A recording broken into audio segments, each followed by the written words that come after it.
Hey everybody, welcome back to BackTrekking, the podcast where we look back at the real-world inspirations behind classic episodes of Star Trek.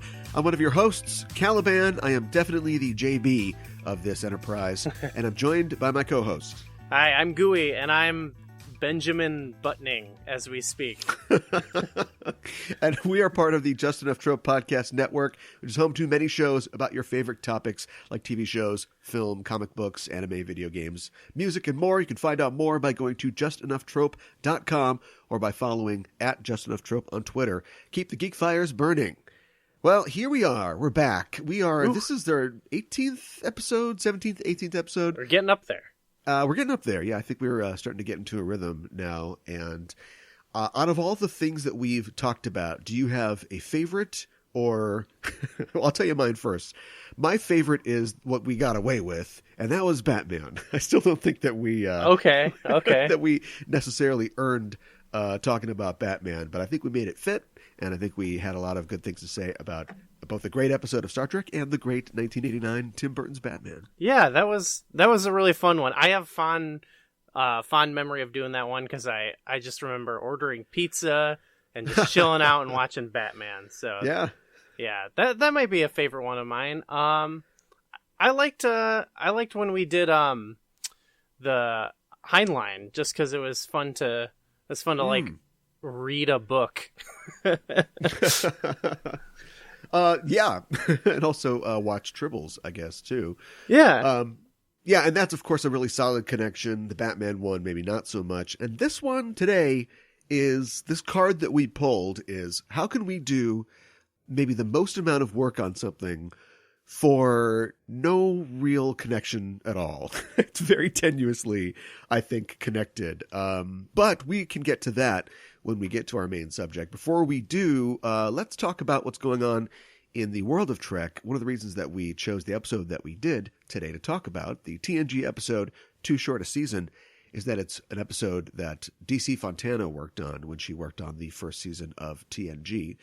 And we did that because she passed away recently, and we wanted to sort of pay tribute to her. And of course, we picked that like weeks ago, not knowing what was coming down the pipe, that we would lose more people in the Star Trek universe, specifically Rene Auberjonois, the actor behind Odo, who passed away at the age of 79.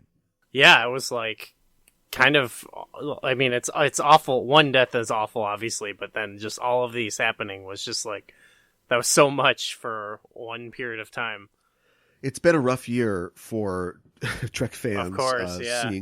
I'm just having Aaron Eisenberg pass away, and even people who were played bit roles, but important roles, like Robert Walker Jr., who played Charlie X, and W. Morgan Shepard, who's been in many Star Trek, a couple shows, and one of the movies.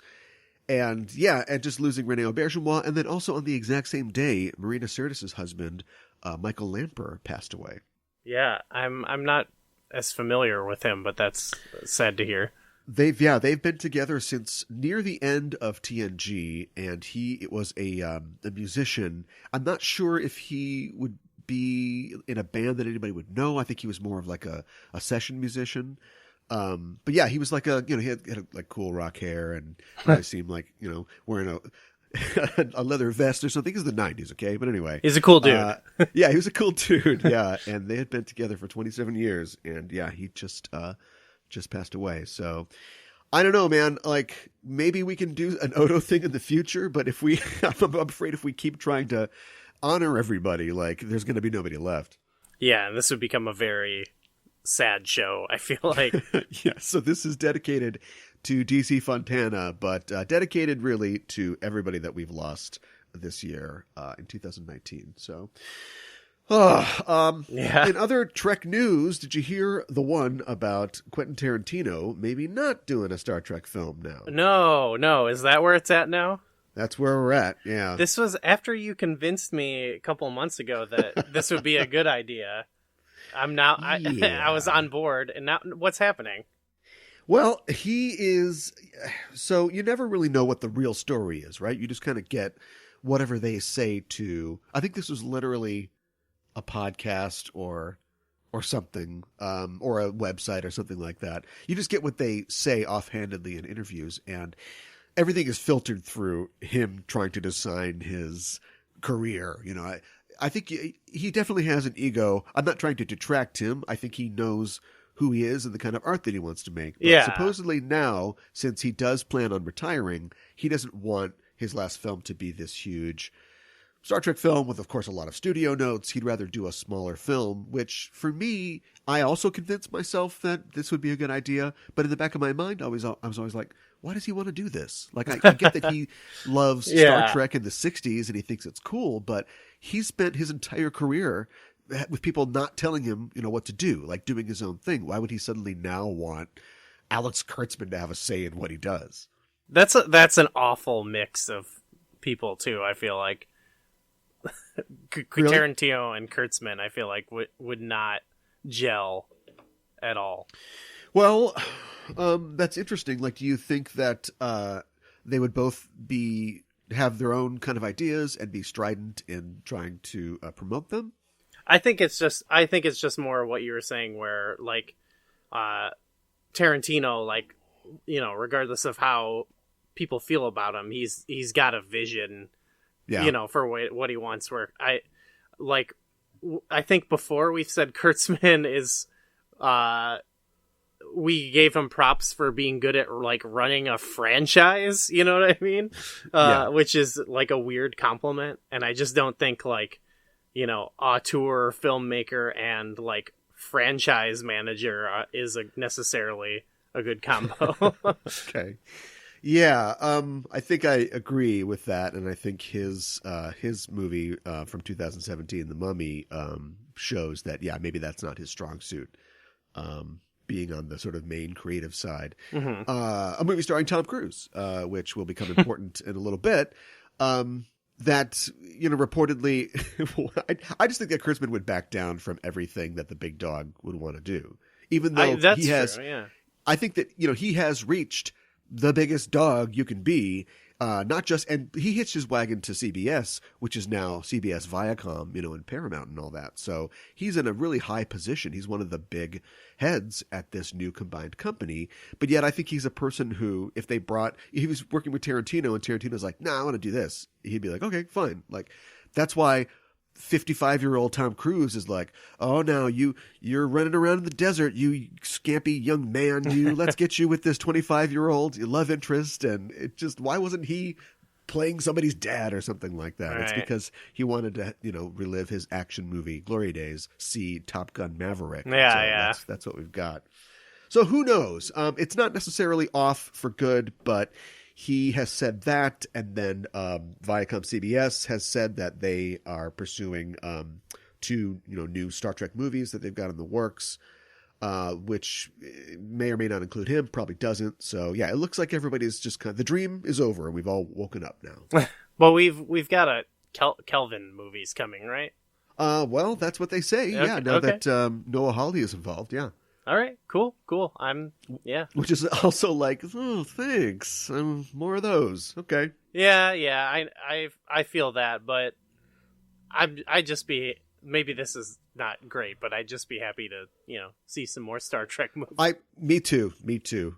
And this is my like long shot, pointing to the stands, but I still think that they're going to reboot TNG somehow. Do you know what I mean? Like, I don't know if it'll be a Kelvin TNG, or they'll try to pick up the pieces of Nemesis and try an older one once they see that Picard is succeeding. And speaking of succeeding, Picard has already been renewed for a second season. That's ahead of its great, July 23rd premiere. I mean, that's great news. Hopefully it's actually good, I guess. Well, that's the problem. It's always the problem.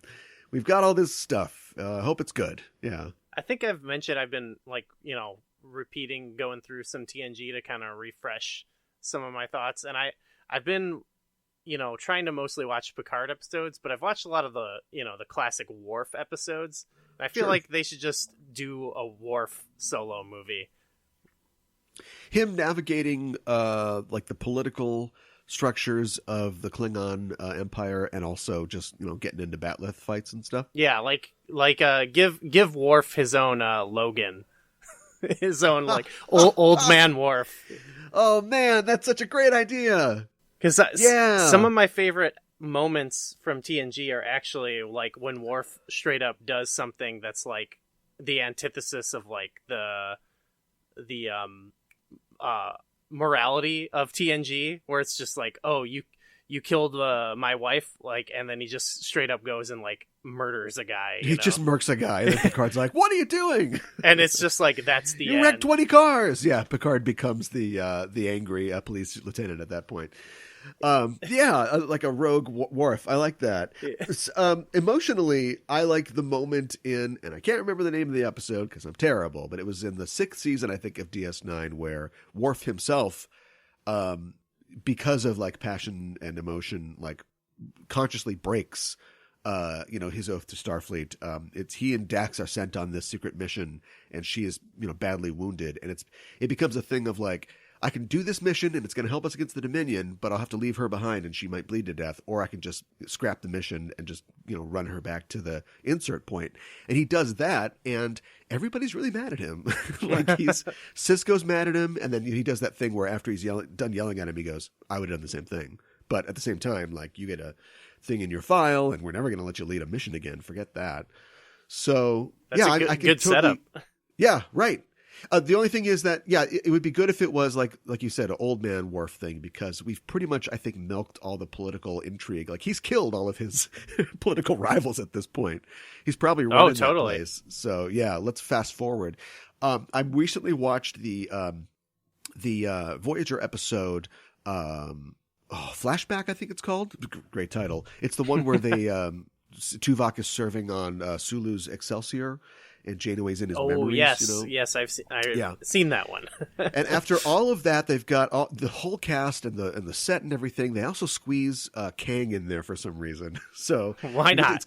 It's good to see Michael Ansara. Yeah, and then of course Michael Ansara shows up 80 years later in DS9, and now I have no idea how old Klingons get. But yeah, if they did Old Man Worf, I think they should push it like it'd be past the time of Picard, like push it way into like the mid 25th century. Yeah, totally. And so it would really work with, you don't have to worry about like how old is Michael Dorn getting? You know what I mean? Like he's ageless basically, Yeah, right.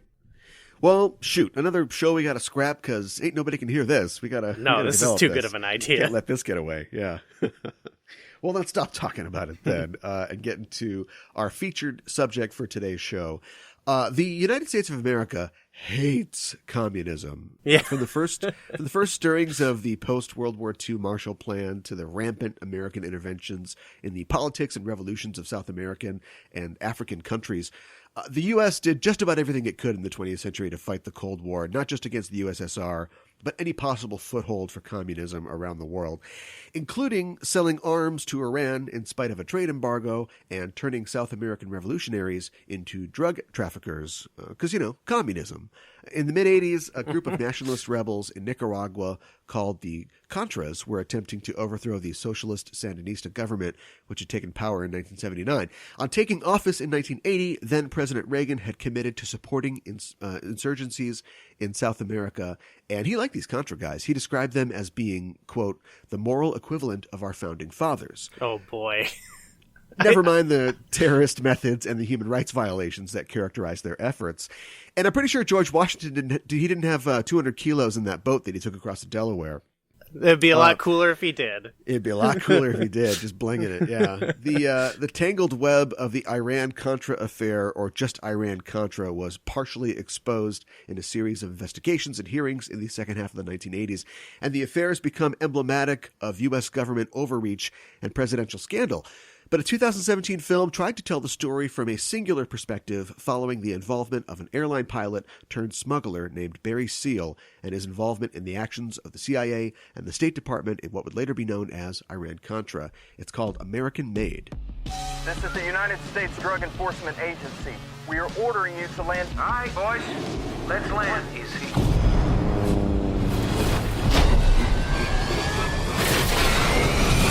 My name's Barry Seal. That's for the damage. For your sister, hey, little darling, and your back. Some of this shit really happened. You never saw me. Top of your class in the Civil Air Patrol. A pilot like you shouldn't be flying buses. Welcome to Miami. Welcome to Bakersfield. Haven't you ever wanted something more, Barry? You should be serving your country. You're CIA.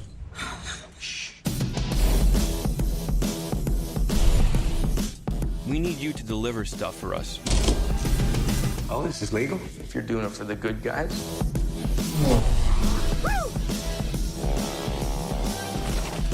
Barry Seal's a goddamn genius! You are an airline pilot, Barry. That's how you support this family. This is gonna be good for us. Is this all legal? You trust me? No. We're expanding operations, Barry.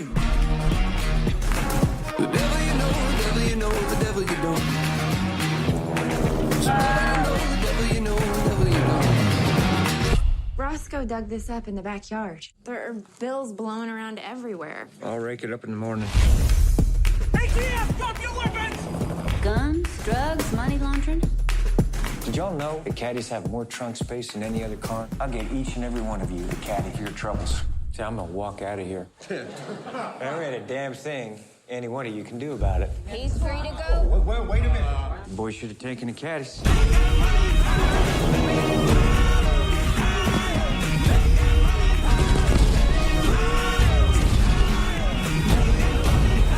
I was working for the CIA, the DEA, and Pablo Escobar.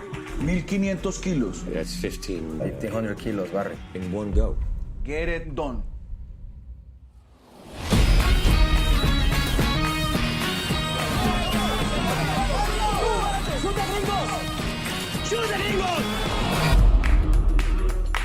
I gotta let you know right now, my notes for this look like a conspiracy journal. Do you know what I mean? It's almost, I've almost got the red string on the wall, but it's just like a crank file. Like I've just got a bunch of stuff. So we're going to be jumping around a lot because this is incredibly complicated. What's your like experience or exposure to Iran-Contra? So I mean, it happened like in the decade, like right before I was born, basically. Right. And then like it definitely was not something like talked about in like history class when I was coming up. So it was always kind of like, it's kind of like a dark spot that I felt I always got the vibe of like, at school, it's like, oh, we don't talk about this type thing. Yeah. I was alive. I was too young to really like get what was going on. It wasn't until I think American Made actually helped fill in a lot of the blanks for me for what was actually going on. But I do remember it being a huge deal until it wasn't anymore. Once Reagan left office, George H.W. Bush became president and just pardoned everybody, and nobody ever talked about it ever again. So so it's just like there seemed to be no fallout, no consequences, basically. Yeah. And it wasn't really until I was like an adult that I learned about it, really. And then even then, watching this movie, it's more of a kind of a backstory almost. Like, I didn't know the extent of it, basically. I just kind of knew the basic deal and kind of how bad it was. And then seeing this, I was like, oh, it's like worse than I knew. Yeah, it was pretty bad. And in terms of presidents just going on TV and just lying to people's faces, it was a pretty big deal. But I didn't really get that back then. My only exposure was the Clash album, Sandinista. And then, that's a good album. and then of course later the Vampire Weekend album, Contra. And the video game, of course. Yeah, of course. The one good thing to come out of this was the Konami code. It's kind of wild. I feel like this is just true of almost any time period where it's like 10, 15 years later, it's like, oh, that was a lot more messed up than I remembered, Yeah. And the implications of the State Department and really the president just going, yeah, we're just going to do this and we're not going to tell anybody or tell Congress about it.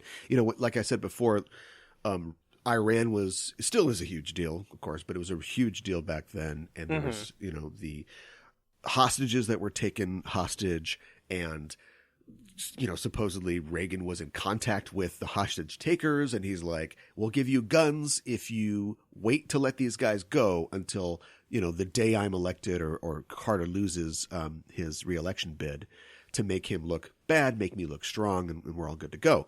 And when Reagan got into office, he really pledged to support a lot of these Central and South American republics that were fighting Contras, fighting communists and socialist governments.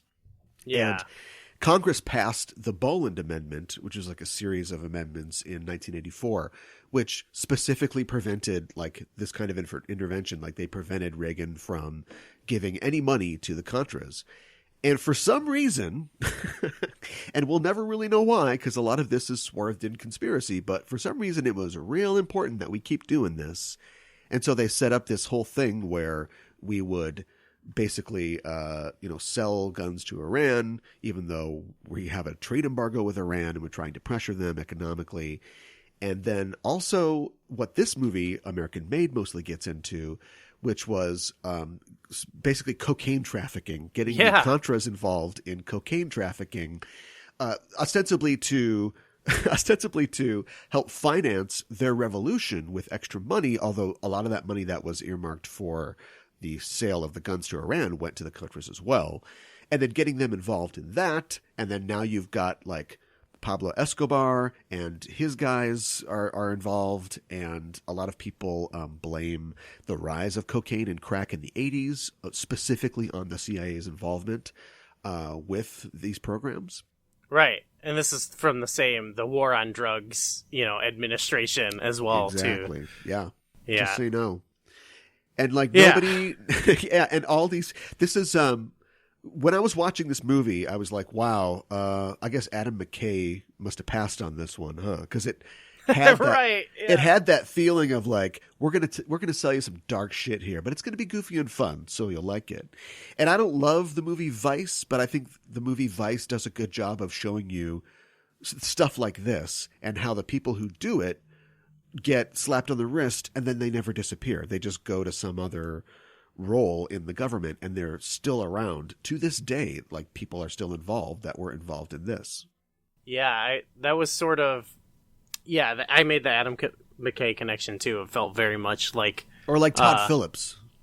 Yeah, it Todd felt Phillips like had that gun running movie, The Big Short, like where they just straight up like turn to the camera and tell you how to feel, or not how to feel, but just explain the situation, which is As soon as it starts, like I expected, like I bet you're wondering how I got here. My name's Barry Seal, and but the way that they cover that in this film is they have him talking literally to a camera, within the film, like making these tapes and retelling his story. And I did like the way that, because there's a lot going on here, and I think that filmmakers did a good job of parsing it out by sort of relating it to the tapes. So it'd be like CIA 79, and that's going to be the chapter where he is recruited by this character Schaefer, played by Domhnall Gleeson, into doing this for the CIA, running guns basically to the Contras. I did like the whole, like, it had this sort of like handheld documentary kind of loose vibe. Yeah, sometimes it got really intense though. Like this camera got really squirrely at points. Yeah, definitely. Like it felt sometimes. I was like half and half on it in both ways, where I was like, sometimes it's like they're adding in some stuff that doesn't need to be there. But then there were other times too where I also felt like I wish they had committed to the bit a little bit more. Yeah, do it all the way or don't do it at all. That's what I think. They'd the shaky camera. They'd have like weird zooms, like you're watching an episode of Veep, Yes. And then they had these little like graphic things, which I thought were cool, like the Schoolhouse Rock cartoons or whatever, where they're like the money goes over here and the drugs go over here. But it only happened a couple times, and I say commit. It's like the Big Short, like. Anthony Bourdain is like telling you, he's just talking to the camera. Yeah.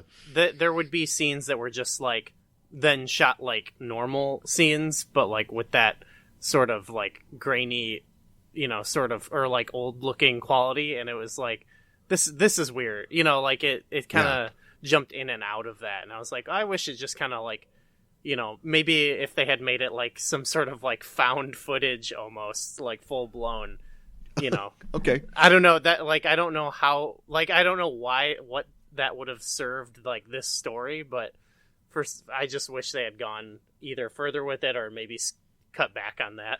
Yeah, they wanted to give it a rock and roll kind of feel. And, it has a great soundtrack with music all exclusively from that period. Totally. And make this guy who does a lot of horrible stuff, but you never hate Barry Seal. Yeah, I mean, it's like, I guess in retrospect, you know what I mean? Like, I'm more watching it like, this is awful. You know, I can't believe this is happening. You know what I mean? Yeah.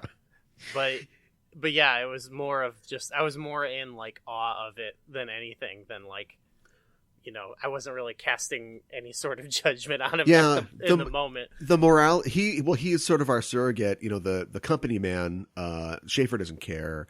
The Contras, we never really get to know the Contras all that well, but we get to see that they're sort of victims of circumstance as well. Of course, the drug people are just monsters. And so it's Tom Cruise as Barry Seal, who's our guy who has to sort of react to everything. And he does! This is how I know that the script for Edge of Tomorrow is great, because people talk to Tom Cruise and he answers them in full sentences. But in most Tom Cruise films, where he's probably, because he's Tom Cruise, allowed to kind of do his thing, people say things like, "So, did you get the coca?" And he's like, "Did I get the coca? Did I get the coca? Yes, I got the coca." Like, he answers every question with a question. And that was back in this, at least for some of it. But as far as like being, I don't think this isn't really like a Tom Cruise film. I don't think the ego and the just the idea of Tom Cruise sneaks in here and there. But I thought he did a good job of just being, you know, he's got hero Tom Cruise, he's got sexy Tom Cruise, and then there's like freaking out what's going on Tom Cruise, and we got that third one a lot in this. Yeah, I think he did a good job with it. I don't know, Tom Cruise to me is very like a specific thing, and just even looking at him, I'm like, that is Tom Cruise, you know? So like, this was kind of, for me, it was a bit of not a stretch, but it was like, I had to like almost suspend my disbelief. But I thought he did great with what he was doing. It's kind of, I've typecasted him in my mind, you know what I mean? No, I feel you. And I guess it didn't hurt me that much, although apparently the real life Barry Seal he's not a Tom Cruise figure. He's, you know, a balding sort of punchy kind of guy. So having, Tom Cruise, and then his like, you know, smoking hot like 27-year-old wife, it's kind of par for the course. It did feel like they were trying to like ugly him up a little bit. Like, he was kind of greasy and like his hair was like kind of bad. He had a bad haircut, but then it's like on Tom Cruise, you know what I mean? So big deal. Yeah. Right. Yeah. I bet he flew his own planes though. Yeah. There was a scene. Oh, it was when he landed it in the. Yeah. There's a wonder where you're in the cockpit and we take it all the way down. And I bet he did that. Yeah, I was like, of course. He has to win this movie. He's Tom Cruise. I think I had read that, you know, because a lot of this movie is like, one, there's just a lot of stuff that you can't really confirm if it's true or not. And then there's a lot of stuff that's just flat out not true. And I read that part, you know, obviously probably didn't happen, but that seemed like something where it's like, Tom was like, yeah, let's do this. You know, I want to land this plane. Right. There's stuff that's moved around. I think this is that sort of historical fiction where they're not trying to lie or change anything. There's a controversy going on right now, of course, with Clint Eastwood's Richard Jewell movie. Really? Yeah, in that one of the characters in that movie, played by Olivia Wilde, is a journalist who was sort of instrumental in like writing the story that sort of fingered Richard Jewell as being, you know, the culprit behind the bomb. And the film plays with her intentions in doing so. It also depicts her having a romantic relationship with the FBI agent who is investigating it. And apparently in real life, they did have a connection, or they had a relationship like when they were younger, but it didn't necessarily, people are mad because it sort of misrepresents what really happened. And I don't think that this film is trying to do that. No, definitely not. In testifying, in basically being caught red-handed, but also trying to keep his ass out of prison forever, I'm sure Barry Seal has told a lot of lies about what he did and didn't do. But I think this movie finds what happened still happened, and I think the movie finds a pretty good track to tell you what probably happened. Like, I don't know if he was partying with Escobar, like at his, you know, at his house in the jungle or whatever. But also because sort of like we were saying, like no one faced any consequences really. Like, yeah, you know, it's not like this movie let anyone off. You know what I mean? Who didn't get off better in real life or anything. You know?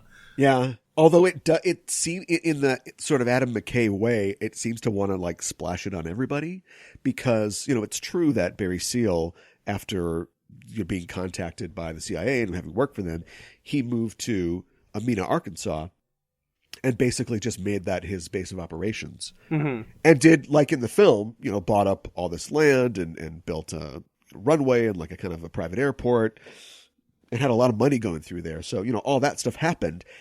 I don't think that like the DEA, the FBI, the CIA, and you know the ABZ, PDQ, XYZ, I don't think they all showed up on the same day to drag him down to the courthouse. No, and then have the state prosecutor yell at him, and then ring, ring, Bill is on the line for you.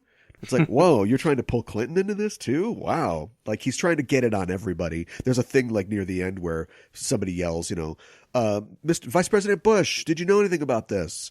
And people think in real life that he did because, of course, he was the head of the CIA for a long time. Yeah. So, but of course, once he was elected president, he just pardoned everybody. And so who gives a fuck? Right. That's kind of what holds me back, I think, from liking this or like, I haven't seen Vice, but like The Big Short a little bit more is that sometimes like, I don't know, maybe it just doesn't line up with how I view these things. You know what I mean? Yeah. Like I can see that. Yeah, like Big Short. It's like asking for sympathy for some of these people is a stretch. I think, you know. Yeah. Well, I'd be really interested to get your opinion on Vice then, because it kind of goes in the opposite direction. Okay. But at the same time, I don't know.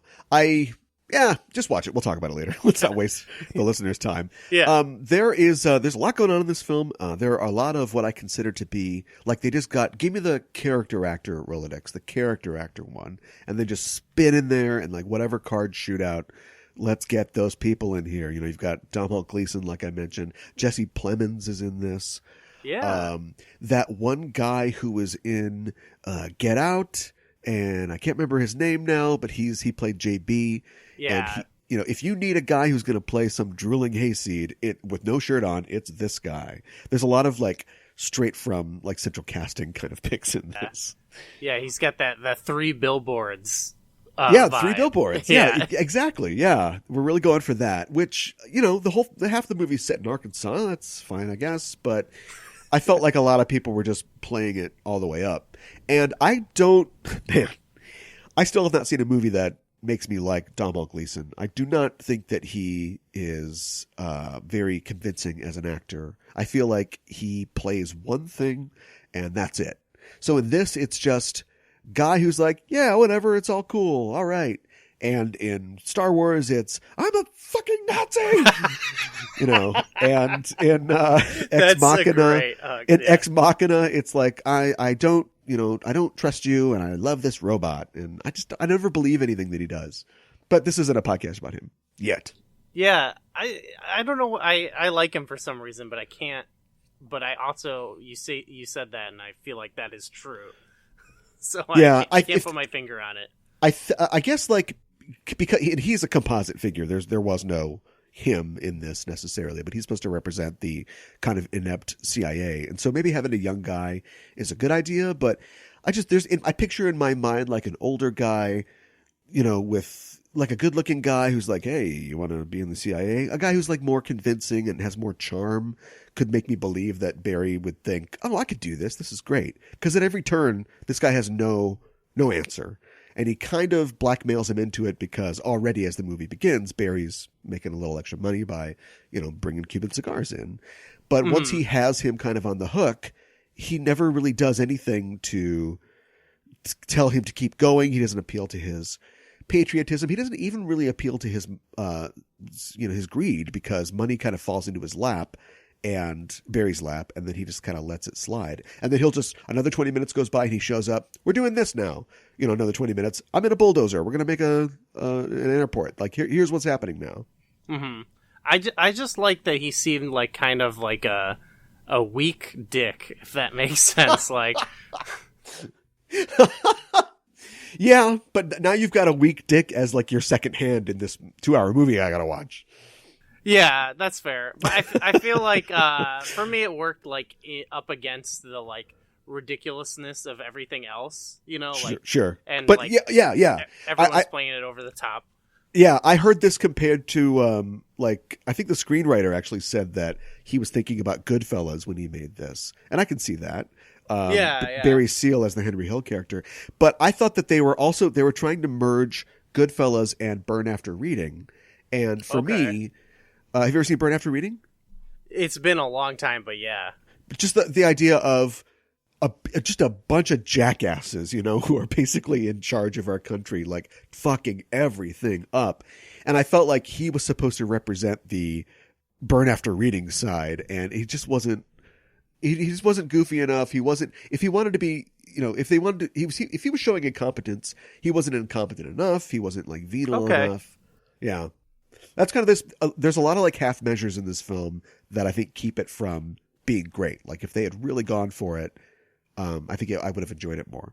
For me, it's like a lot of like he's a good example of that across the whole movie. Where for me, it worked well enough. Like I was like pretty interested the whole time and like, you know, fairly entertained. But it does just stop short, I think, of like kind of being more than what it is. You know, there's I just noticed like you're a video game guy. Yeah. When JB, his wife's ridiculous brother comes to say, "Hey, I lost my job or whatever," and then why would you involve this guy? He's clearly going to be a problem. He just kind of comes and goes through the movie like a ghost.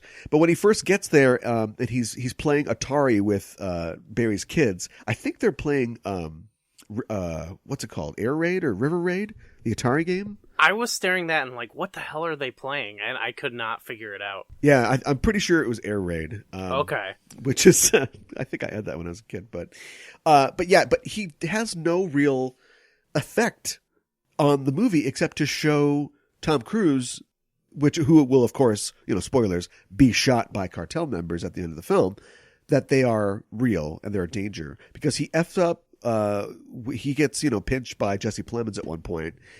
And then he gets blown up by the cartel, and Barry doesn't even tell his wife what happened.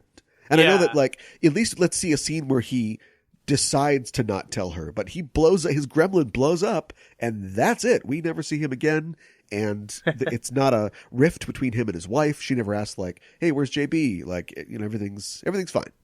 Yeah, or, like, it doesn't have that, like, the Goodfellas feeling of, like, when stuff starts to unravel and you're just like, yeah, he wakes up, she's pointing a gun in his fucking face in Goodfellas. We know that there's tension, there's a problem there. Yeah, in this it doesn't have that like, oh my god, it's just like, oh, he's telling him to leave, okay. Oh, he blew up, okay.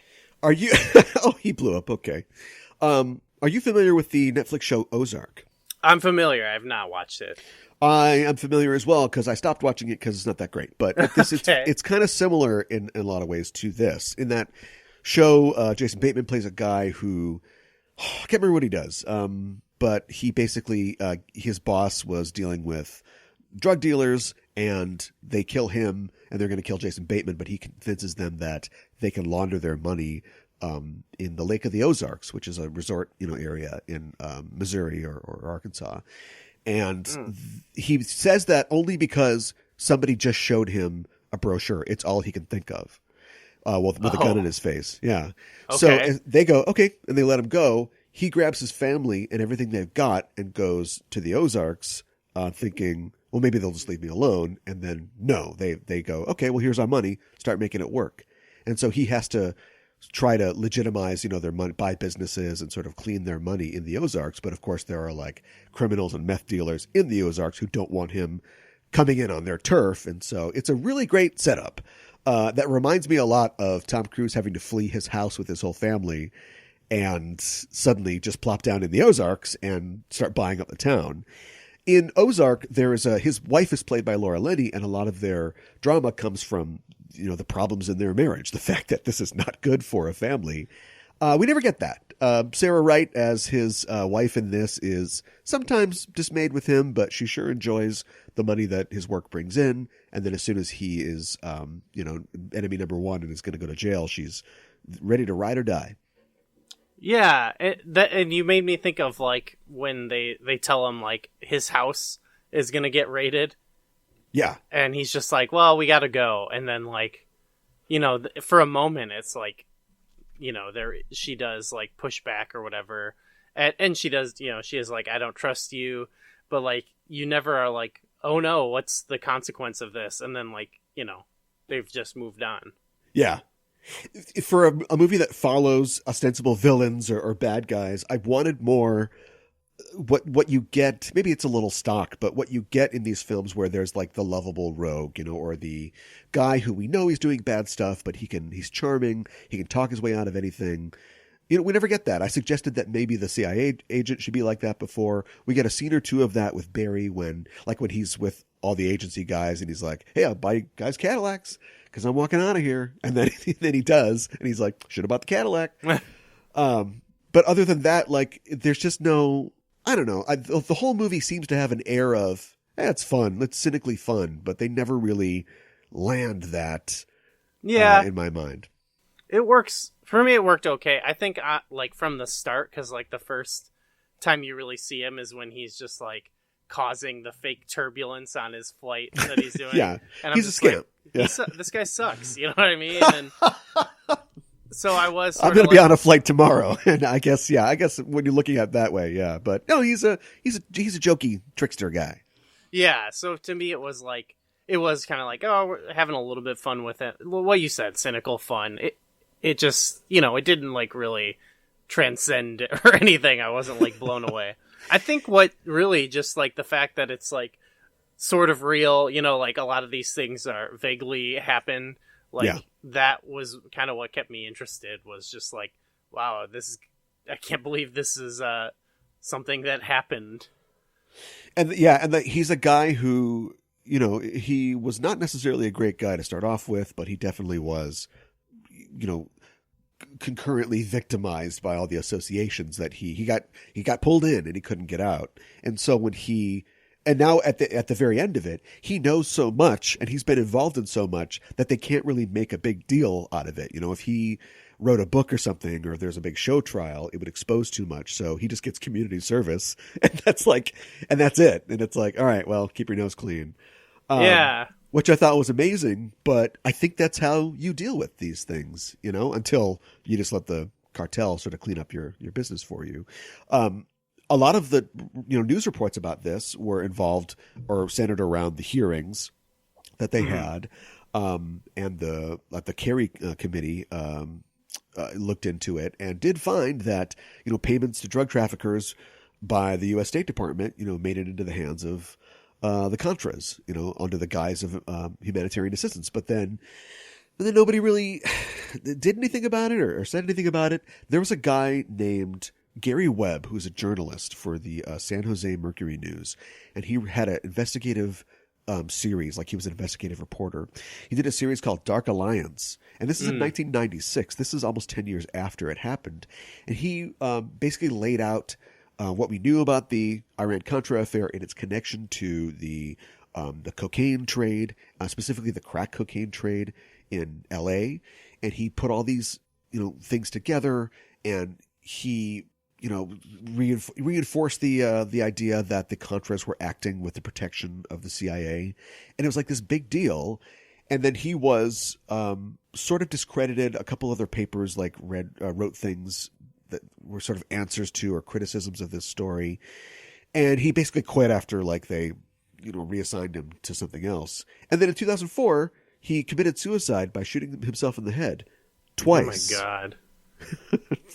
Yeah. So I think if you shoot yourself in the head twice, you have a high constitution, a lot of hit points. How does that work? Yeah. Oh, this is where the string is being busted out.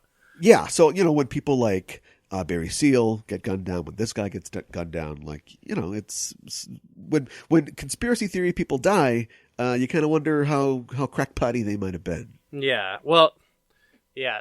There does seem to be, there's going to be some sort of effort for a long time, I feel like, to keep this as under wraps as possible until it is like something where it's like, we're looking back on it 100. Oh, that was 100 years ago. It was a different time. You know what I mean? Like, maybe we'll be able to, ironically, look at it with a more close or open eye 100 years from now, because, like I said, a lot of the people are still hanging around, and we got gigantic fish to fry right now. Like, nobody wants to go back and look at Iran Contra while what we've got going on is going on, but at the same time, you know, it's slightly depressing.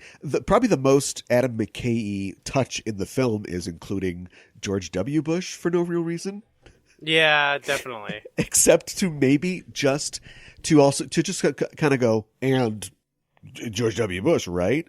But also to draw the parallel between Barry, this kind of hapless guy who's a pilot that gets sucked into this, and then you've got hapless presidential son George W. Bush, you know, who was a pilot in the Air National Guard and is played by Connor Trinier, Trip from Enterprise, doing his voice. Yes, he does him so good.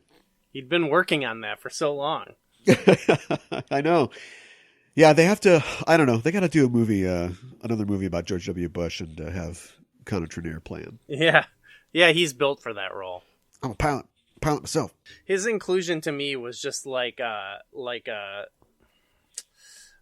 history dork reference, or like the equivalent of when it's like, you know, like oh, the Howard the Duck is in Guardians of the Galaxy post credits, you know, like what?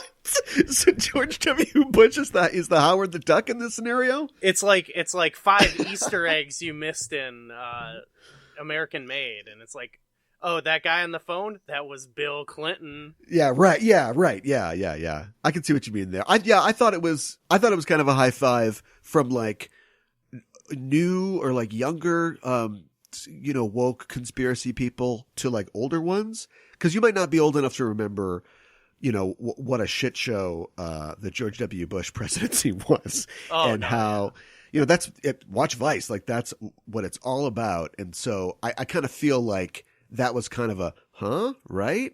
Like, you know, Reagan is almost so far back now that a lot of viewers don't remember. But if you need a template, or you need to know who these guys are like, it's like the Bush administration. Remember Cheney, Condoleezza Rice, Scooter Libby, like all that stuff. It's like that. Yeah, well, even then, I feel like thinking about that era, it's like makes me go wild, because it's like, why can't I be friends with George W. Bush if I want? You know, why can't I give him candy? It's like, what are you talking about? Yeah, right. Ellen's on the bench right next to him. Yeah. You met my friend Ellen, she's a comedian. Yeah. Man. So yeah, there you go.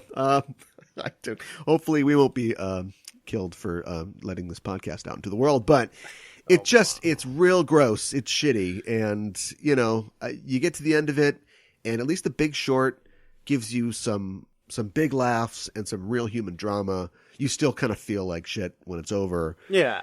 But this was a lot of medicine and not enough sugar for me. Okay. I don't know what it is. I think I didn't love it, but I just enjoy it. I was entertained the whole time. So yeah. Like, I didn't hate it. Hate it, but definitely now, in, you know, the probably later part of his career, when Tom Cruise does a movie, I wonder like why he did this movie. Like, this is only a $50 million movie. And it did, you know, it succeeded. It doubled its money at the box office. It was a success, but like, why did he pick this? You can see why he picked, say, Edge of Tomorrow, because, you know, that's just a great script, and it's like a sci-fi thing. It's got a lot of reach. But other than this being directed by Doug Liman, like that movie, I just don't know why he decided to do it. I felt that too. My best guess was that he was just like convinced to. Maybe he had a good time on Edge of Tomorrow. Yeah. He liked Doug. Doug was like, "Hey, you want to be in? You want to do something political?" Well, I don't really do political stuff unless it's like, you know, shooting down Russians in a Tomcat fighter jet. But okay. Because didn't it used to be like Tom Cruise would do movies with all different types of directors, but like lately he's just kind of been like playing it pretty safe, right? He's done like Christopher McQuarrie movies mostly, right? So Right. this feels like an extension of that. Like, I can trust this guy. You know, he made a movie that wasn't successful, I guess, but it was a good movie. So I guess they'll do another one. Yeah, that's a good point. I think that's something that actors who are losing appeal and getting older have to think about. See Keanu Reeves and 8 million John Wick films. Also, when Tom Cruise split from Paula Wagner, like his longtime sort of manager, I think we saw that too. And so this is just him glomming on to Christopher McQuarrie, who is a great writer and a pretty good director, and Doug Liman, who is a good director and can get these things made. So yeah, I mean, I'd love to see another dozen movies from the Liman Tom Cruise partnership, but better than this. This was okay, but not great. Yeah, maybe I feel like, well, I mean, Edge of Tomorrow is political in ways too, but maybe I suppose they're them specifically trying to tackle American politics as a subject. Like maybe that's just not their strong suit. No, leave it to the Adam McKays of the world. I feel like the action should be their first thought. Well, I think we've said pretty much are you satisfied with what we said about American Made? Yeah, I'm satisfied. What was American Made? What was the titular American Made?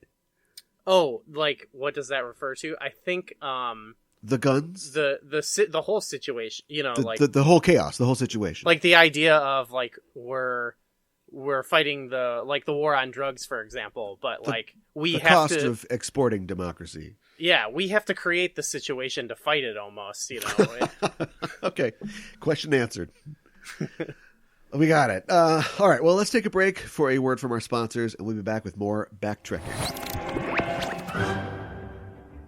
Welcome to Virtual Theater. I'm Andy Spiteri. And I'm Gooey Fame. The day Bison graced your village was the most important day of your life. But for me, it was Tuesday. If you're a gamer, a movie buff, or both, you're going to want to check out our podcast on video game movies and the stories that shape them. Luigi, it's a mushroom. Come on. Trust the fungus. We let you decide which movies we cover via Twitter poll. So be sure to follow us on Twitter at VirtualTheaterX. Right, you can hear him talking. Yeah. Pika, pika, pika. They can't understand me, kid. And give us 2 thumbs up by subscribing on iTunes, SoundCloud, Stitcher, or wherever you get your podcasts. The fate of billions will depend upon you. Sorry. We are a part of the Just Enough Trope Network. Okay, we're back, and it's time to talk about the Trek side of this equation, the first season TNG episode, Too Short a Season. Next time on Star Trek The Next Generation. I'm strong, I'm large, I'm getting younger. A dying commander takes a youth drug to fight terrorists holding hostages.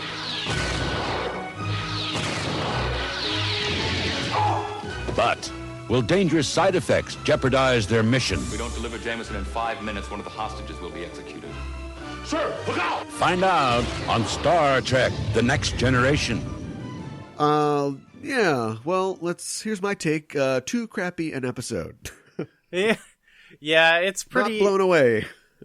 Yeah, so I had watched this earlier in the year for when I was doing... I remember when you covered it on Existence is Futile, yeah. And I definitely had a slightly different takeaway this time, but mostly the episode was grating on me in a new way. I think when I watched it earlier in the year, it was sort of, I remembered the de-aging storyline and all that stuff, but I was mostly like, okay, I'm kind of revisiting this after a couple of years. This time I was like, the whole time I was just being worn down by the old man voice. Yes, it was like nails on a chalkboard. So Captain Picard. Yeah, the guy's a Muppet. Captain Picard. Even when he was young, I felt like he was putting on something that wasn't working. Yeah. So it was just it sapped all the energy out of me. He's all wet when he's young. Why is it? I guess he's sweating, but he looks like he's soaking wet. Yeah, I think he's having his hot flashes. So. Getting juicy, yeah. Actually, that part is still good when he's freaking out and he's all wet and shaking. I like that part. I think I said when you and Mary were on Enterprising Individuals that what I really don't like, what I resent about this episode is that it becomes the Jameson show when he's on it. And I know that ostensibly every episode of this serialized television show or episodic television show is a guest comes on, they've got some problem. It's the Love Boat, we deal with whatever the problem is, they leave and it's over. But everybody takes a back seat to Jameson the whole show. And in like the writer's guidelines, even from the beginning of the show that were put together by Roddenberry and David Gerrold, they say, don't like create a new character. Don't like bring somebody in and have everybody go, oh, well, why don't you take it? Oh, this guy's really good. Oh, he's better at science than data. Like, don't like Mary Sue this thing. And this guy comes in and the conflict between him and Karnas is just not, it's not compelling enough for me to want to follow this guy throughout this entire show, which comes halfway through this first season of this show where I really like the pale skinned guy. I like the guy with the banana clip on his face. Like, I come here for these guys, not for like gooey, no offense, sweaty Admiral Jameson. Yeah, I could totally agree with that. I did feel like I liked the kind of idea of his story, but I also felt like it wasn't explored enough. But then it's like he's already taken over the whole show. It just felt like maybe a bit too much to try and grapple in this one episode, Yeah, and the whole central conflict, like the reason that we're talking about this in connection with Made, or American Made, Made's a different movie, is that the whole guns for hostages thing is that came from the real life news stories that were going on. This is aired in 1988 about the arms for hostages with deal with Iran.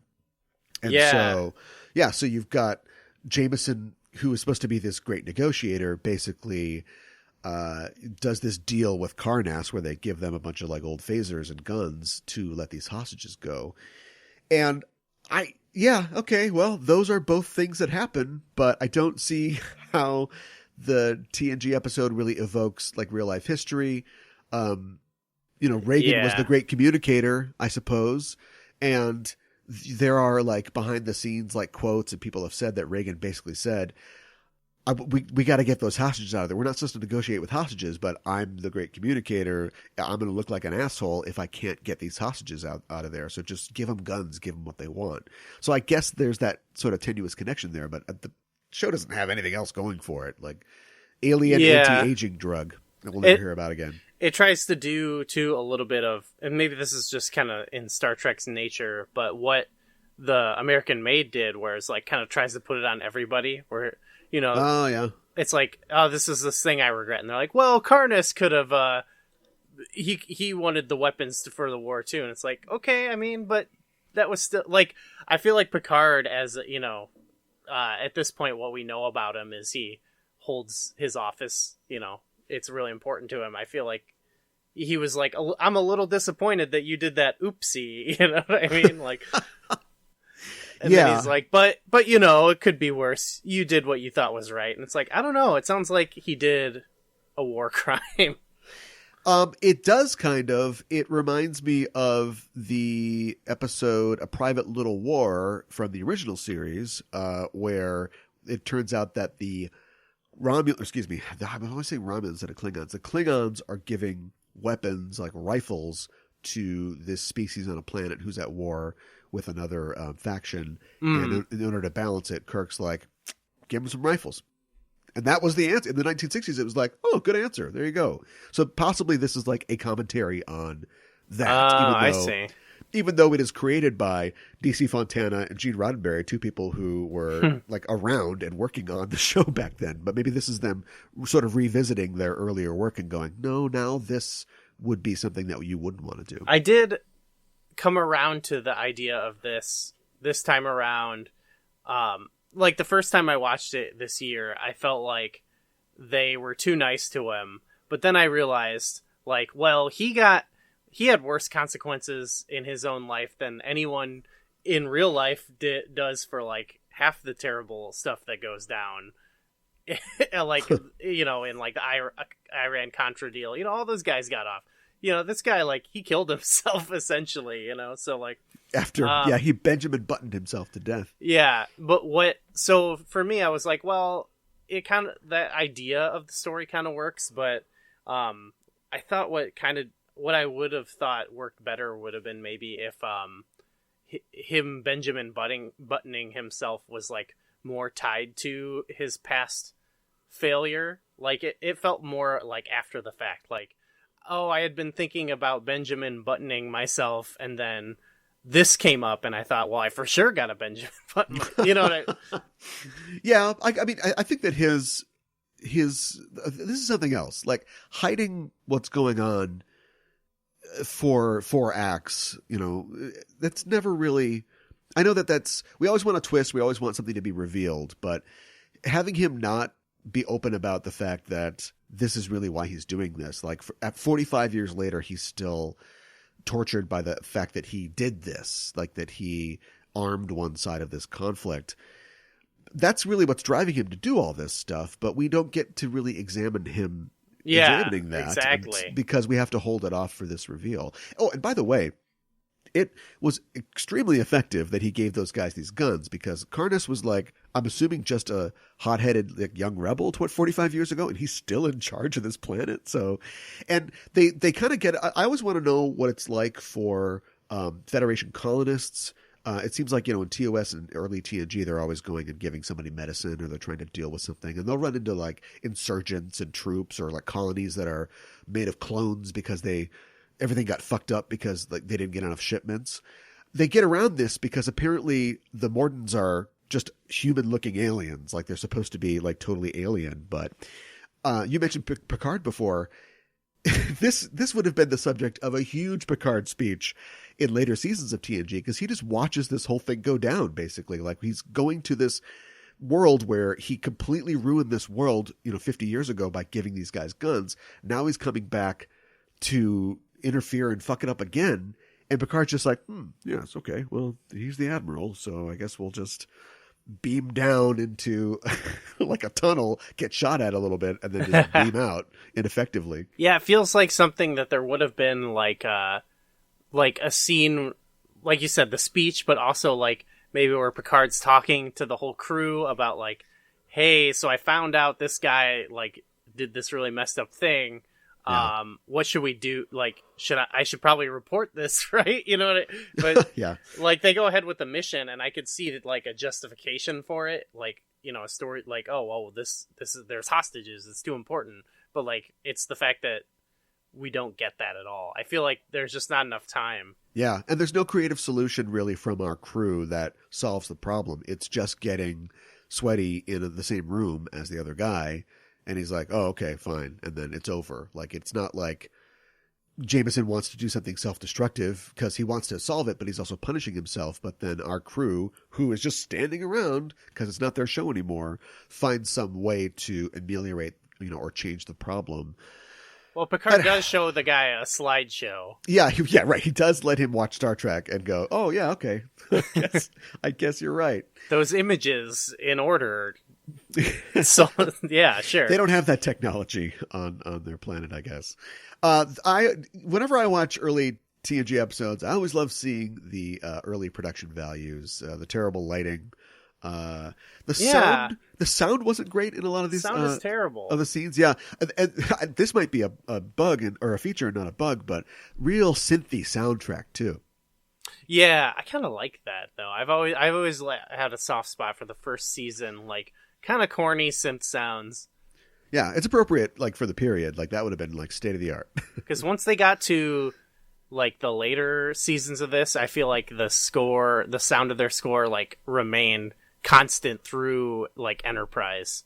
Troy, who doesn't need any makeup. I mean, she's a beautiful woman, but her face is almost like a geisha. They've given her caked really, on, yeah, white makeup. But then, you know, of course, they've got her cleavage out too. So like her neck and her chest are all tanned in different colors. So I have no idea why they decided to do that. It like, and then they always have this isn't in this episode, but like the sets where it's like just purple sky. You got a boulder or two. You know, we're on a different planet. You know, I guess they kept up with that throughout the series, but it got a little bit better later on with the sets. Yeah. I think genuinely, like, it feels like they're in the 60s a little bit sometimes. Like, it feels like TOS a little bit. Yeah. Like, it's behind the times. And yeah. Sometimes I like that, actually, because it just feels like there's nothing that feels like this exactly, you know? Yeah, I like it in TOS better, though, because when you feel what TNG and DS9 and the Trek shows become, which is so, I don't want to put it up against, not better, but become so distinctive, I do like it more when it's, Kirk and TOS and not this. Michael Pataki, who plays Karnas, played Korax in The Trouble with Tribbles in the original series. He's the guy who's like, oh, the Enterprise is garbage or whatever. Yeah, starts the whole fight. Yeah. And it's a very 60s thing. I was thinking while I was watching this, even though this is made in 1988, of that TV guest star coming in for this week. Like Once Upon a Time in Hollywood, right? How Rick Dalton used to be a movie star and now he is relegated to just showing up on these like weekly series. And this week it's this guy and he's Agent whatever. That's kind of what this feels like, having this other guy who isn't a famous actor from before, Clayton Rohner, come in and just be the old Muppet guy. And we're just going to deal with him this week in his Professor X chair, which apparently did not work very well on the set. Like, that prop was a nightmare. Oh, that's too bad. And they had to move all the set pieces because it's so huge. So when he sits within the ring by the captain's chair, they had to move all the controls and the seat out and stuff. Oh man, it didn't get to him. I don't feel like. I thought he was still pretty good in this. Like he's pretty great in this. The actor? Yeah. Doing his whole I'm mad at it. Well, I'll tell you, he's got more going for him than Domhnall Gleeson, but he was really going for it. Yeah, maybe it was a little that sweat was real. He was actually sweating that much. Yeah, it was a little on the nose, but it worked. I might want to go back and listen to what I said about this because I might contradict myself, but I thought in general the acting was pretty bad. And I don't know, I might have been more positive about it before, but it was kind of soul crushing this time around. I'm hoping in the future to cover on Enterprising Individuals how Trek treats senescence and the elderly in their society. Hopefully well, but the show doesn't really deal with it. But I like the fact that he's a real old guy. Then he takes a little bit of the drug and he's like, I feel great. I'm healthier than you, Picard.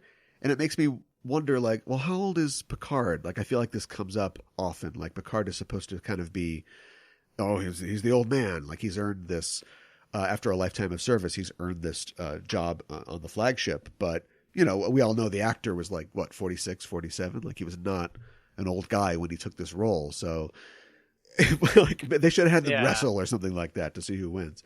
Yeah, Patrick Stewart was perpetually 46, and then he was 67 or something, He just jumped into that. I feel bad for the wife. She doesn't really get a lot to do. No. Like a lot of female characters in TOS and early TNG. And she was, I can't really put it on her, but it a lot of her stuff was just killing me. It was pretty bad. It was just so, I feel like it was just what she was given, but it was, and especially the scene where they give them where Crusher and Troy have to talk her up a little bit, talk Jameson up to her a little bit. It was just this is, oh my god, it was just unbearable. Yeah, they chose to have a scene that was all women, not because they knew they needed a scene that had women in it. It was just more, it's like the anti-Bechdel. It's well, let's all three get together so we can talk about this man in your life. Yeah, and so I and it also took away from this idea of this had been eating away at him his whole life, because I mean, she could be lying, but she was just this is not like you, you know what I mean? So it's so it is just I don't know. I guess we didn't get enough of his psychology there a little bit, but she could have, even if she is going to be a prop for him, they didn't use her well as that either, Yeah. Well, I should say that the actress that plays Anne, Marcia Hunt, is actress who's had a long career. She got her start in the 30s or so, and she'd been in a lot of movies. She was apparently blacklisted in the 50s.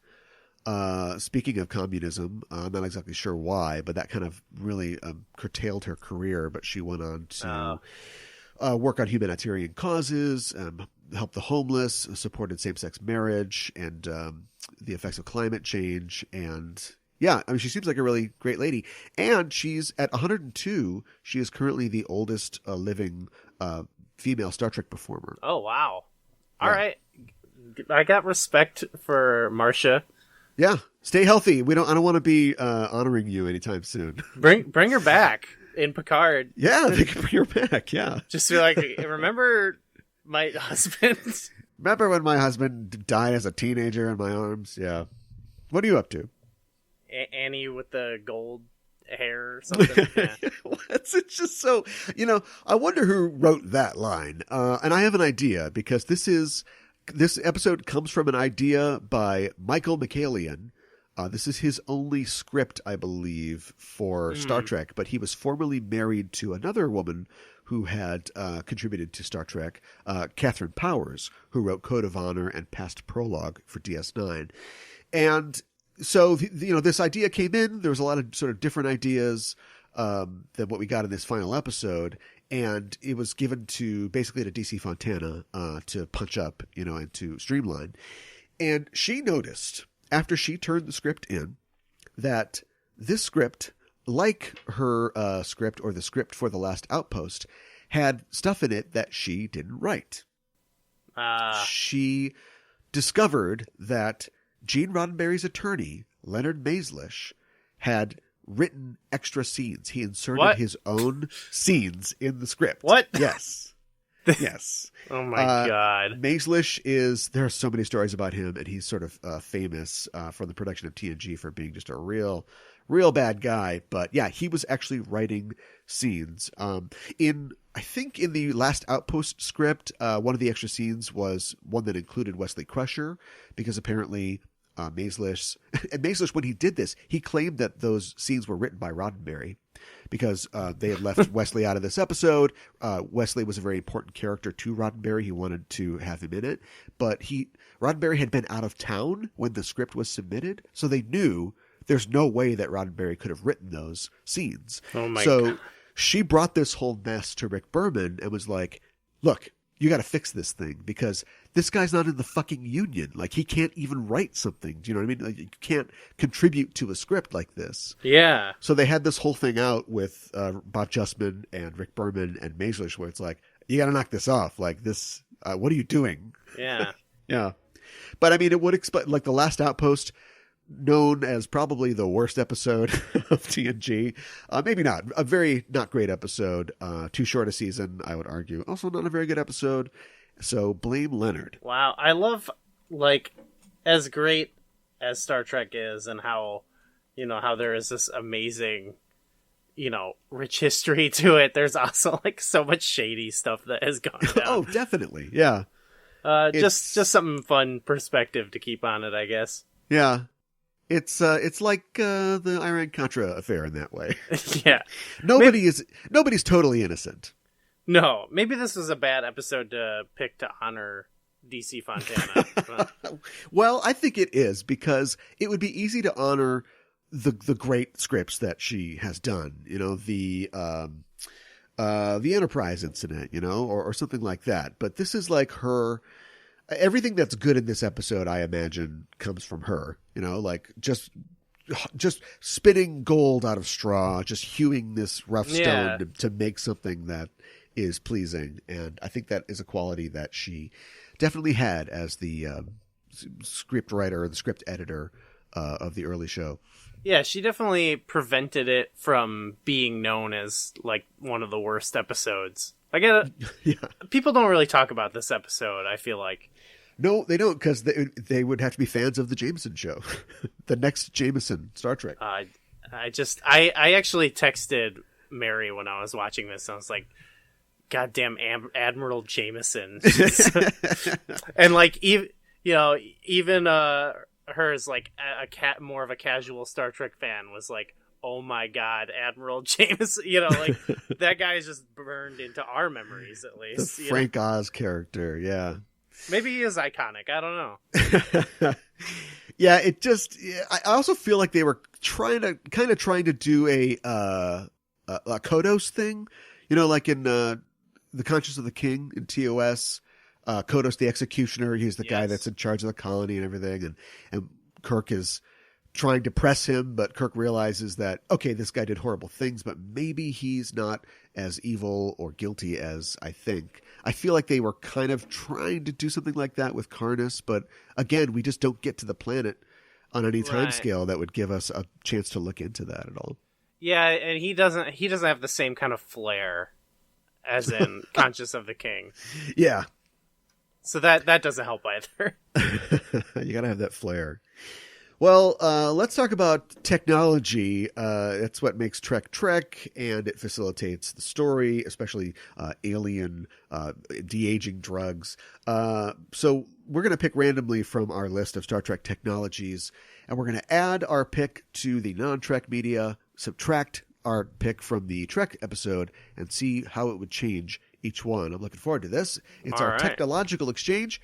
Here are our 10 versions of Trek technology: phasers, holodecks, tricorders, transporters, warp drives, replicators, communicators, shields, advanced medical technology, and androids. The existence of androids. I'm going to roll on my D10 die.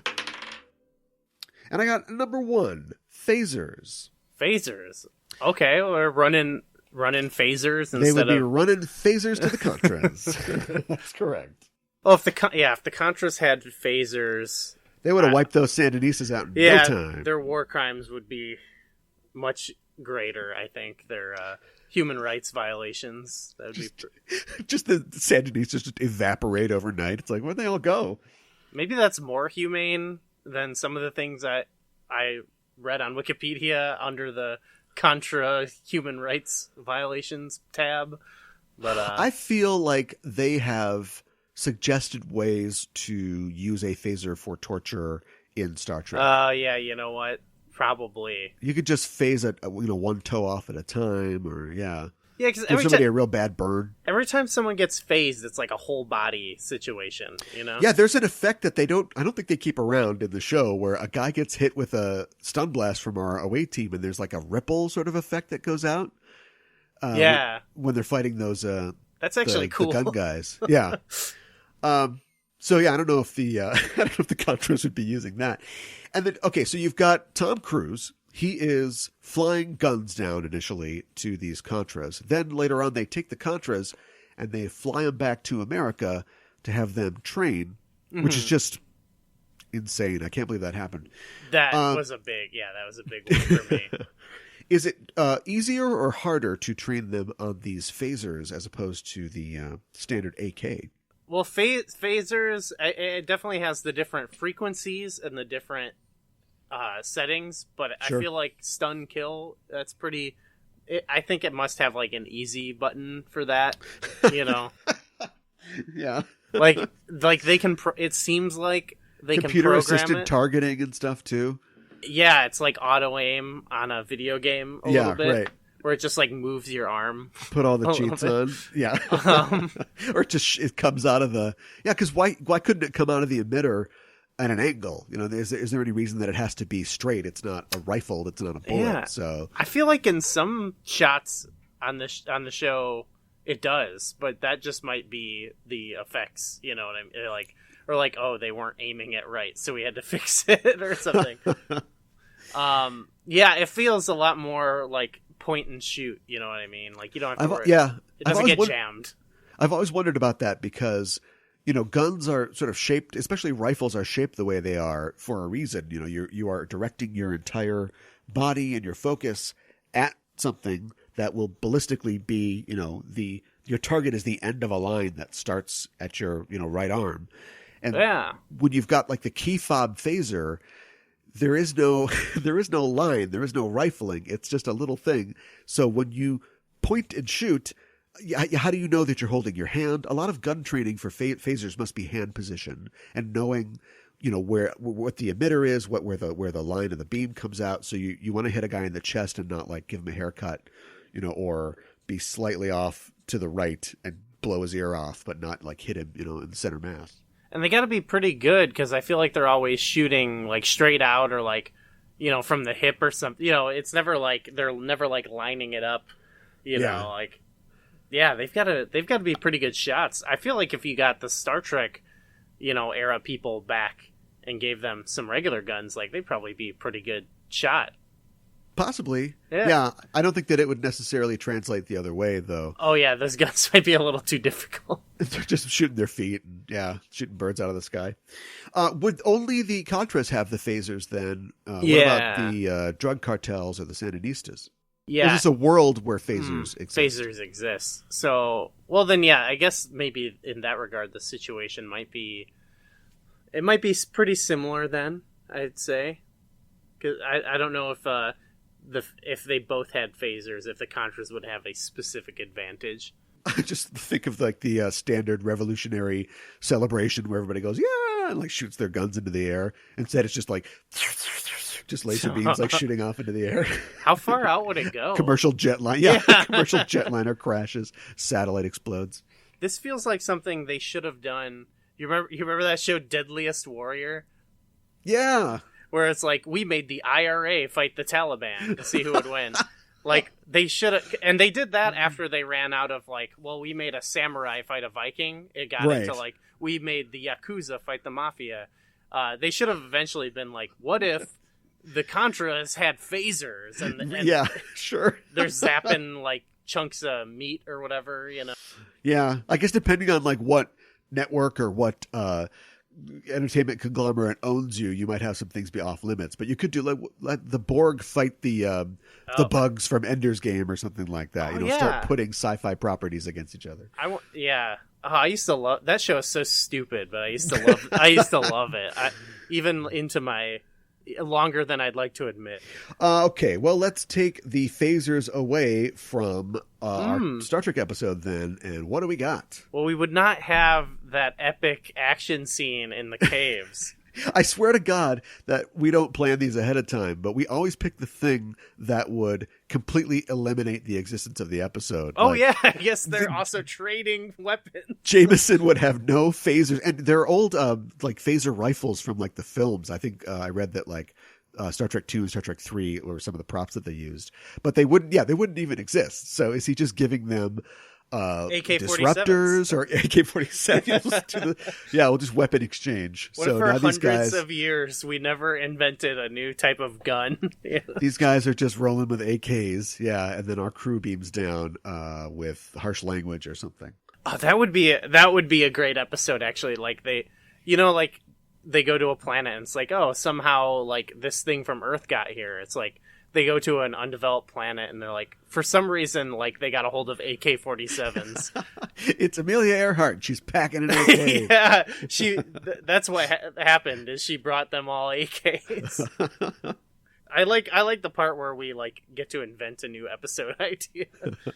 I always wonder why, the phaser is probably the best weapon for a benevolent military in that. Just think, like, look at our real world. What if we developed like the perfect hand weapon for police that wasn't ballistic, it wasn't a gun, but it could end a confrontation, like a super taser or something like that, where if you get hit with this thing, you're out for hours and then the cops can just put you in the car and then do whatever, and if you just happen to be like a kid on his bike, you'll wake up mad in a couple hours. If you've got like Starfleet, they have that kind of. We never get into like how stun works, but it's pretty effective. And I wonder why they ever have to kill anybody. Like they should just always be stunning people. I guess they usually are, right? Like I think they try to. Yeah. Yeah. I mean, I feel like if that was transported now and given to our police, it would maybe be horrible. But... Well, they'd find a way to abuse it probably. But yeah, exactly. So taking that a step further, why not knock everybody out? Why don't they have like gas bombs, have the doctor make up like a really potent, soporific, sort of drug. And then you could just like fire that out of one of those Tide Pod launchers like we had last week. And it just knocks everybody out, and then nobody gets hurt. And then later on we go, okay, well, we knocked you out, so what's up with this? That's kind of like, maybe it's unethical for the 24th century people, but I was thinking about this in terms of Batman. Why doesn't Batman just knock people out with drugs? Yes, he's always sleep darts, breaking bones. Yeah, he's always breaking. He's smashing faces. He's snapping spines or whatever. He's doing certainly physical damage to people, if not killing them. Yeah, why doesn't he just have blow darts? And he fights a lot of criminals who have chemical gimmicks. Yeah, I was like, what's Scarecrow? He's like doing some stuff, right? Steal their gimmicks, and I mean, it's already unethical to beat somebody within an inch of their life for stealing a purse. Why not just skip the beating and just knock people out? Yeah, Batman, you have crossed that threshold. Yeah, long ago. So you could at least save take yourself it down the bruised a notch. knuckles. Yeah, and just start knocking people out with drugs. Yeah, that's what I say. Chill out, Batman. Well, did we nail it then? I just feel like there would be a lot of rock throwing in that tunnels. Rock throwing. Yeah, we get to see some of Tasha's sling slingshot. I have that note. I'm like, wow, I wonder why Denise Crosby quit the show. Like, she has nothing to do in this episode.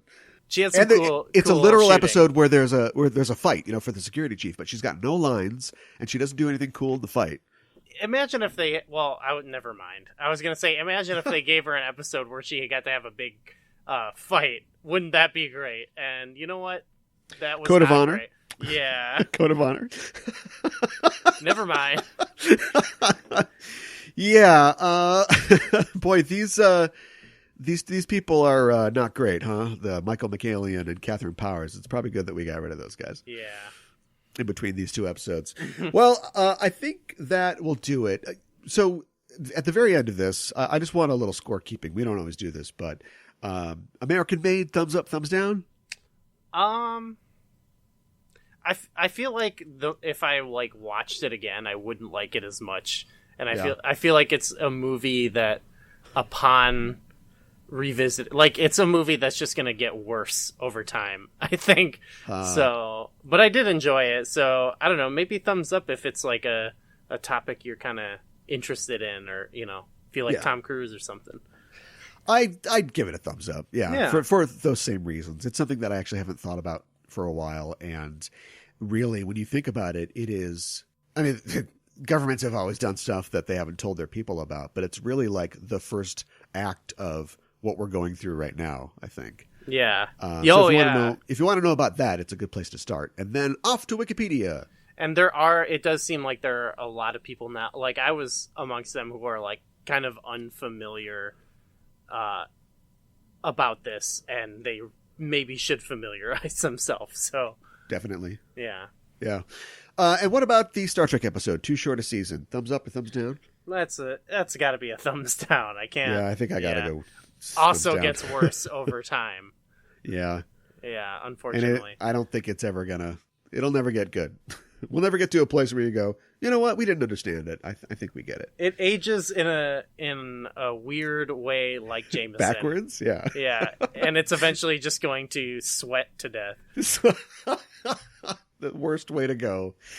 Well, should we tell people what's coming up on next week's BackTrekking? And it won't actually be next week. We're going to take the rest of the year off, but we'll be back first or second week of January. Enjoy the holidays. Yeah. For the next episode, we are going to be watching the TOS episode iMud. And, of course, we're going to be relating it to Asimov's iRobot. Yes. The eyes. The collection of, and the robots, too. The collection of short stories clutched together into what do they call it? Like a fix-up novel, right? A collection of 9 short stories, I believe, by Isaac Asimov. It should be a good pairing. I think it'll pair well. And I have read the short stories before. They're very good.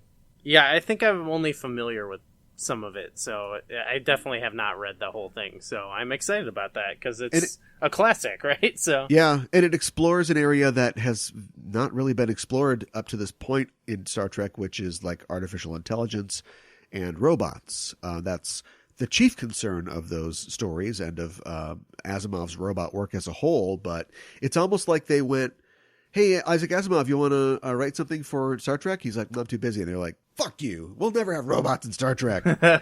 And except for like Data, they've stuck to that until recently. There are now R2-D2 droids on Discovery, I guess. Did you watch the latest Short Trek? No, I have not gone. Okay. It's been hectic lately, but I'll report back on that next time. Well, yeah, in time for our robot show. When you mentioned there's R2-D2s, that kind of bums me out a little bit. I can't wait for the next show when we talk about that. Okay. But for now, that's it for this week's BackTrekking. Thanks for listening, everybody. If you like the show, tell a friend. And that's really the best way, I think, to get the word out about our show and help us. But if you want to, you can follow us also at BackTrekking on Twitter. And tell us what you think we should cover on new episodes. We're always looking for new suggestions. There's a whole wide world of media out there and also Trek. So help us out. Gooey, where can people find you online? You can find me on Twitter at GooeyFame. Check out my other podcast at Virtual Theater X. We took a break from talking about video game movies for the holidays to talk about The Phantom Menace, Star Wars Episode 1. Boy. Here we go. Which was, well, we haven't recorded it yet, but I imagine it'll be fun because I think we both had fun watching it. You know, say what you will. We had a good time. Well, that's cool. I would also direct people to your other Star Trek show, Existence is Futile, if they want to hear you and Hilary talk about Too Short a Season or some of the other TNG episodes that we've talked about here. You can find me at K-A-1-I-B-A-N on Twitter and at Just Enough Trope on Twitter for our network. It's there that you can find all of the shows on the Just Enough Trope network, and I would probably send you back to Sailor Noob at this point in time, our show about Sailor Moon. Yeah, if you like anime or you grew up watching Sailor Moon, hopefully you'll enjoy that show, so check that out. And that is it for us. Happy holidays and Merry Christmas to everybody. Hope you have a great holiday season, and we'll see you back in 2020. And until then, keep on trekking.